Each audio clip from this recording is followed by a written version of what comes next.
பிரதமர் மோடி தலைமையிலான மத்திய அமைச்சரவை கூட்டத்தில் பிரதமர் வித்யாலட்சுமி திட்டத்திற்கு ஒப்புதல் அளிக்கப்பட்டுள்ளது. இதன் மூலம் மாணவர்கள் கல்விக் கடன் பெறுவது எவ்வளவு சுலபமாகிறது என்பதை விவரிக்கிறார் எமது தலைமை இணை ஆசிரியர் சலீம். மாணவர்கள் இனி கவலைப்பட தேவையில்லை. காரணம் என்ன அப்படின்னு சொல்லி கேட்டீங்கன்னா, இப்ப யாராவது பேங்க் லோன் போறாங்க. இப்ப +2 முடிச்ச மாணவர்கள் உயர்கல்வி படிக்கணும். உயர்கல்வி படிப்பதற்கு போதுமான பணம் இல்லை. அப்ப பணம் இல்லாத நேரத்தில் வங்கியை நம்பிதான் மாணவர்கள் இருக்காங்க. சரி, பேங்க் லோன் வாங்கலாம் அப்படின்னு சொல்லி பேங்க்ல போனா பல பேங்க்குகள்ல அவங்க லோன் வாங்குறது ரொம்ப சிரமமா இருக்கு. நிறைய கேள்வி எல்லாம் கேட்கறாங்க.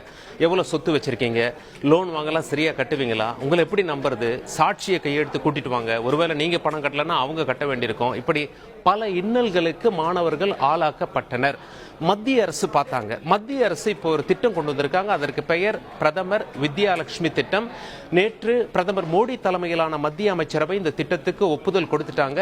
இது மாணவர்களுக்கு ஒரு இனிப்பான செய்தி. ஏன் மாணவர்களுக்கு ஒரு இனிப்பான செய்தி அப்படின்னு சொல்லி கேட்டீங்கன்னா, +2 முடிச்சிட்ட பிறகு மாணவர்கள்லாம் உயர்கல்வி படிக்க போறாங்க. யாரெல்லாம் டாப் இன்ஸ்டிடியூஷன்ஸ்ல அட்மிஷன் வாங்குறாங்களோ, எத்தனை டாப் இன்ஸ்டிடியூஷன் இந்தியாவில் இருக்குன்னு கேட்டீங்கன்னா, சுமார் 860 காலேஜை அப்படி வகைப்படுத்துறாங்க. அந்த காலேஜில் அது பிரைவேட்டாகவும் இருக்கலாம், அதாவது தனியாராகவும் இருக்கலாம், அரசாங்க கல்லூரியாகவும் இருக்கலாம். ஒன்ஸ் அவங்களுக்கு அங்கே அட்மிஷன் கிடைச்சிருச்சு அப்படின்னா லோனுக்கு அவங்க கவலைப்பட தேவையில்லை. இந்திய அரசே இவர்களுக்கு கேரண்டி கொடுக்கிறது.